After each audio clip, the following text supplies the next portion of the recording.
नमस्कार. मी भाऊ तोरसेकर. तुम्ही बघत आहात प्रतिपक्ष. मित्रांनो, महाविकास आघाडी आणि त्या आघाडीतले तीन पक्ष, उभाटा शिवसेना, शरद पवारांची राष्ट्रवादी आणि काँग्रेस पक्ष, यांना मोठ्या ताकदीने आणि मोठ्या मतांनी निवडून आणण्यासाठी गेले वर्षभर मराठा आरक्षणाचा बुरखा पांघरून बसलेले मनोज जरांगे पाटील प्रयत्नशील होते, आटापिटा करत होते. आणि आज जरांगे पाटील एकदम गप्प बसलेले आहेत. काय करावं हे त्यांना कळत नाहीये. आणि त्याचं कारण, त्यांनी मराठा समाजाचं प्रचंड नुकसान करून ठेवलेलं आहे. आणि ते नुकसान नेमकं काय झालंय, ते म्हणतात ना की कसायाला काय धार्जिणी, नेमकी तशी अवस्था मराठ्यांची जरांगे पाटील यांच्या उपोषण आणि आंदोलनाने करून टाकली आहे.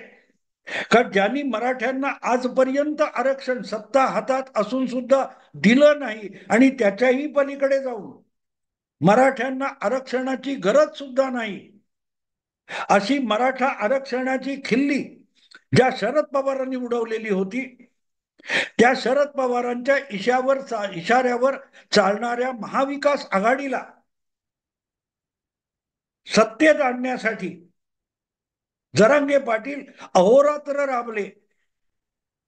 ज्या देवेंद्र फडणवीसांनी तुटपुंज का असेना निदान मराठ्यांना आरक्षण देण्याचा प्रयत्न सुद्धा केला,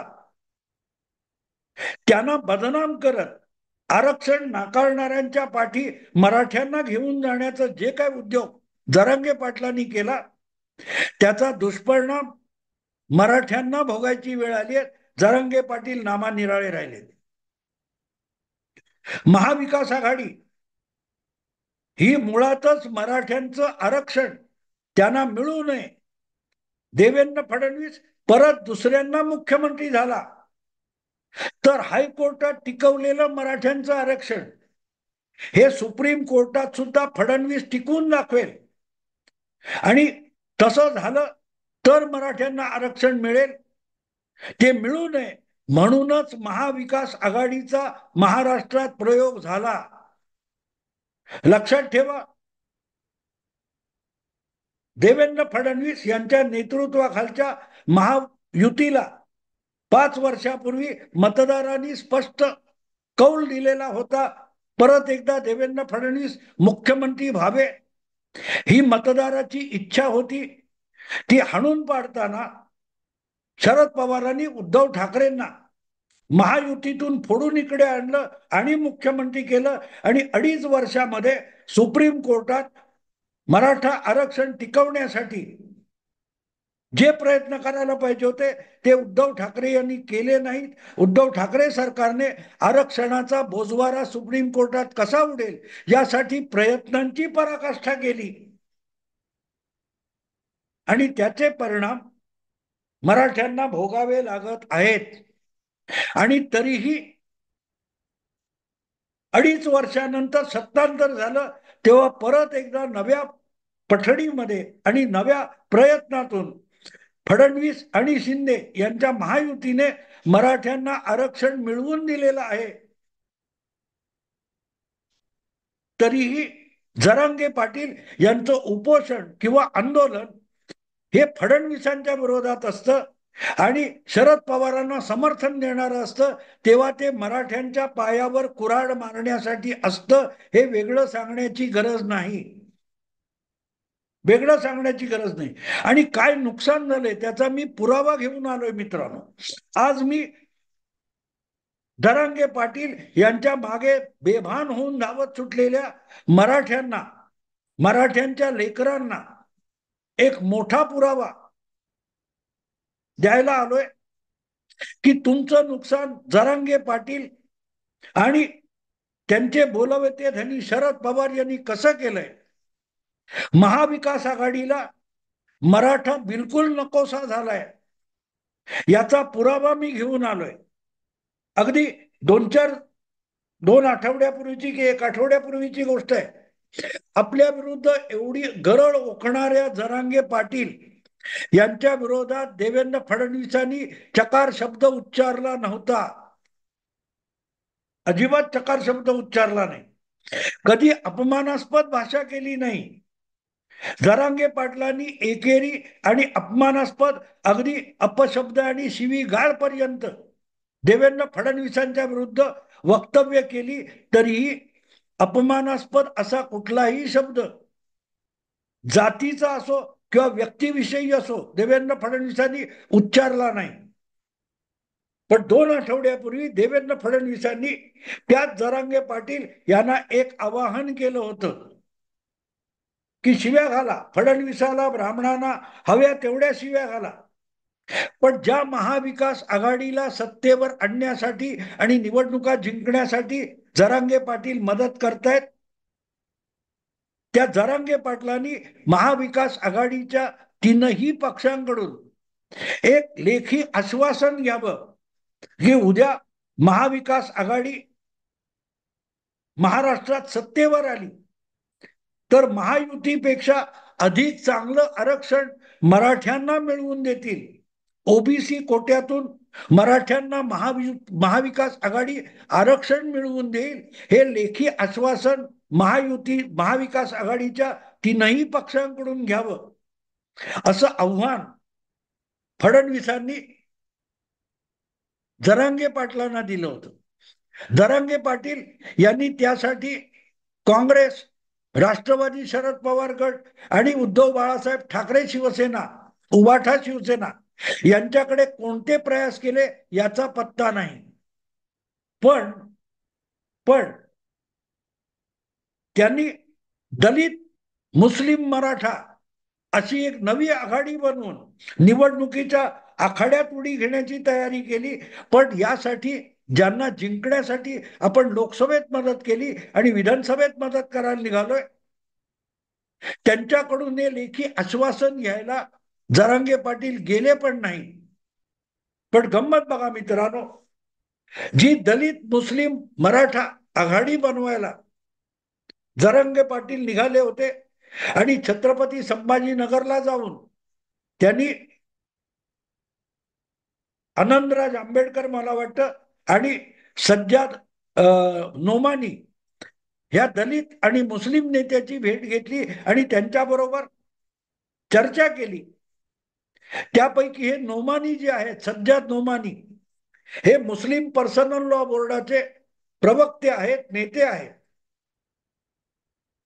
त्यांच्याबरोबर ही आघाडी जमली नाही आणि 4 नोव्हेंबरला उमेदवारी अर्ज मागे घेण्याच्या शेवटच्या दिवशी काखा वर करून जरांगे पाटील हे मराठ्यांना वाऱ्यावर सोडून, ज्यांनी ज्यांनी उमेदवारी अर्ज भरले अशा मराठ्यांच्या लेकरांना वाऱ्यावर सोडून जरांगे पाटील अंतरवाली सराटीमध्ये अंतर्धान पावले.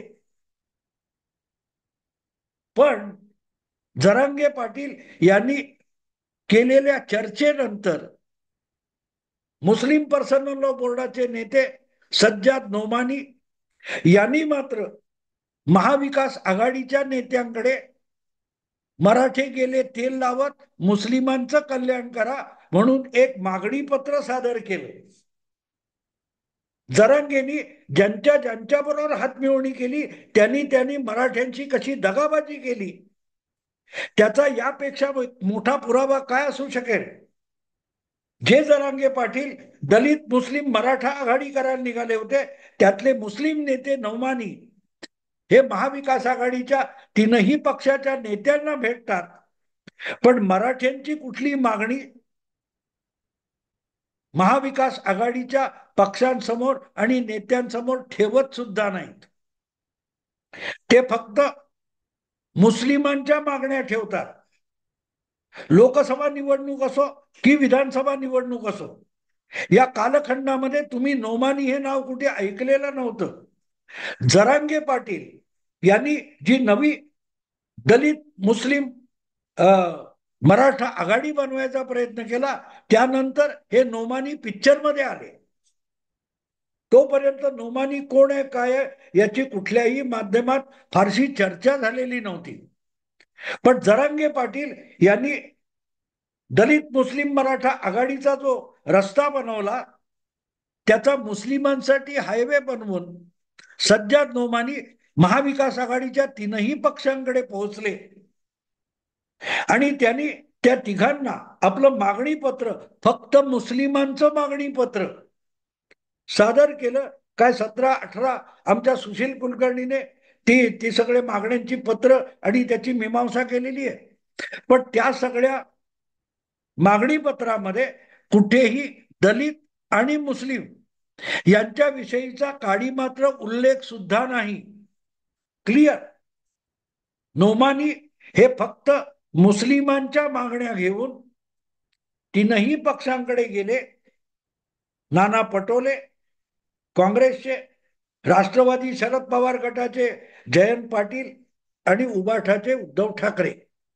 यापैकी उबाठाने नोमानी यांना काय आश्वासन दिले ते मला माहिती नाही.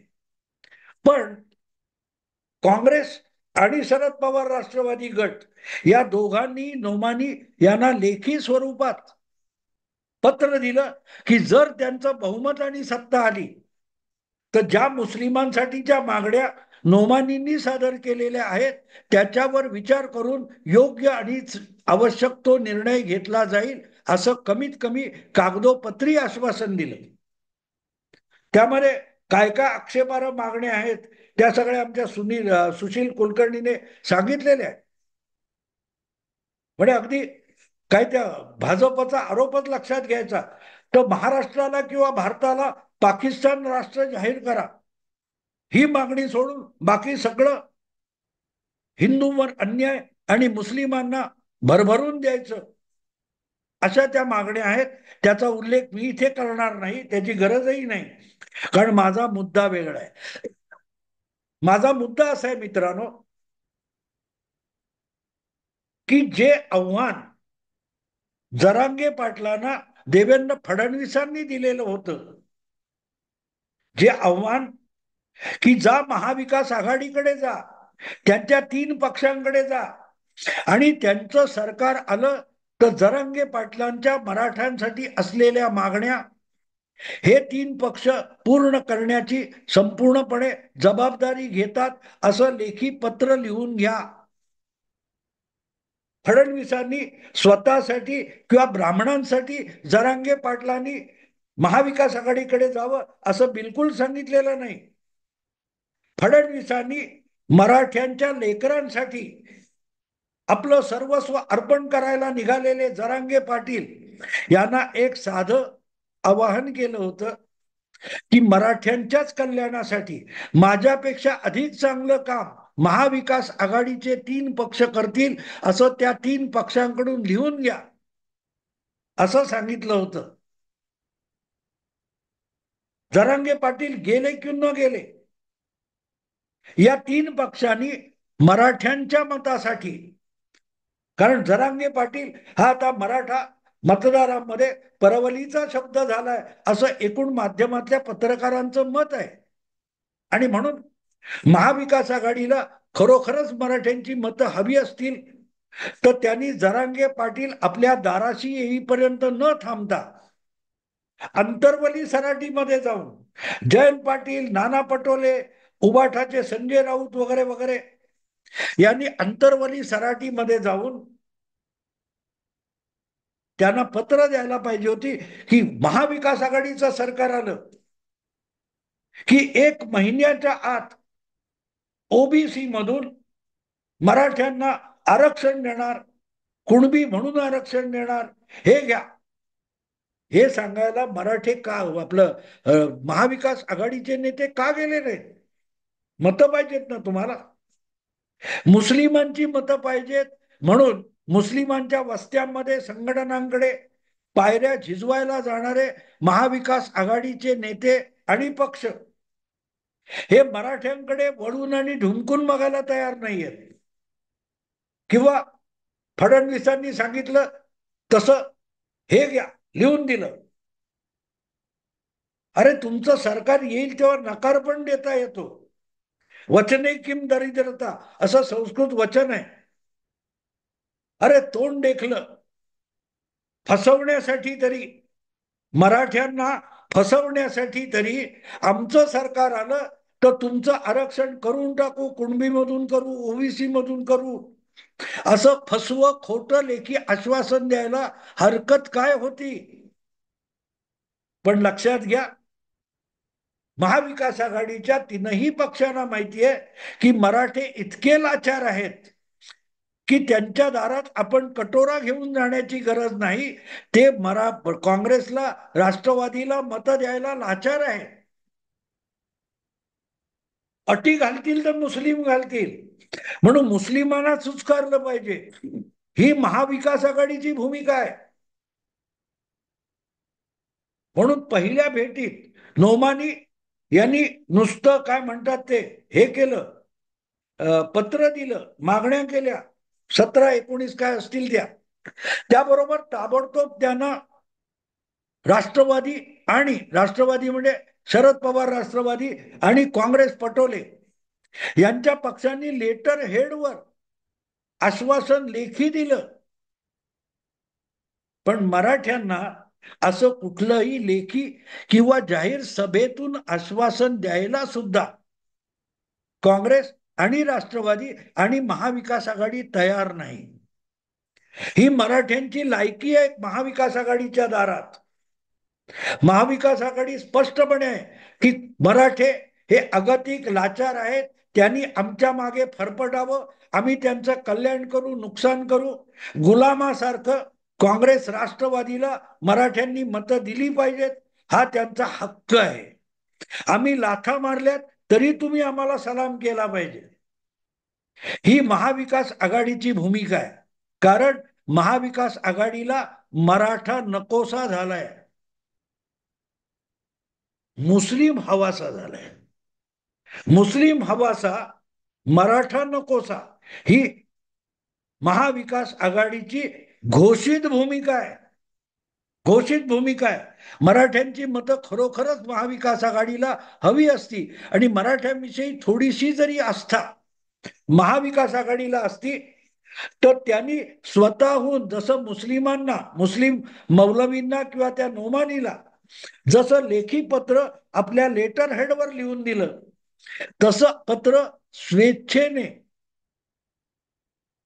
मराठा आपला महाविकास आघाडीच्या तीनही पक्षाच्या नेत्यांनी जरांगे पाटील यांना अंतरवली सराटीमध्ये आपला कोणी माणूस पाठवून तिन्ही पक्षांची लेखी पत्र दिली असती. मराठा आम्हाला हवा, मराठा मतदार हवा, असं सांगायला हे तीनही पक्ष पुढे आले असते जर त्यांना मराठा हवासा वाटला असता. पण त्या तिघांनाही मराठ्यांच्या भावनांची, मराठ्यांच्या गरजेची, मराठ्यांच्या इच्छेची काडी मात्र पर्वा नाही. आणि म्हणून फरक दिसतो की वर्षभर जरांगे पाटील आंदोलन करतायत, उपोषण करतायत, लाखोच्या संख्येने मराठे कुठे कुठे रॅली करतायत, मोर्चे काढतायत, मोठमोठ्या सभा घेत आहेत, पण त्यांना एक लेखी कागद देणे इतकी सुद्धा मान्यता महाविकास आघाडी द्यायला तयार नाहीये. पण एका भेटीत, सज्जाद नोमानी यांच्या एका भेटीत त्यांना लेखी आश्वासन देण्यापर्यंत महाविकास आघाडीची तयारी असते. आणि इतकं वर्षभर आंदोलन करून मराठ्यांच्या तोंडाला नुसती पानं पुसली नाहीत, कोर्टात, सुप्रीम कोर्टात मराठ्यांची केस फसवली आणि आता लोकसभेत फायदा घेऊन सुद्धा मराठ्यांना काहीही देण्याचं साधं फसवं कागदी लेखी आश्वासन देण्याची सुद्धा महाविकास आघाडीला गरज वाटत नाही. इथे मराठ्यांनी, मराठ्यांच्या लेकरांनी महाविकास आघाडीचा मनसुबा लक्षात घ्यावा. बस एवढं बोलून थांबतो मित्रांनो. आणखीन काय?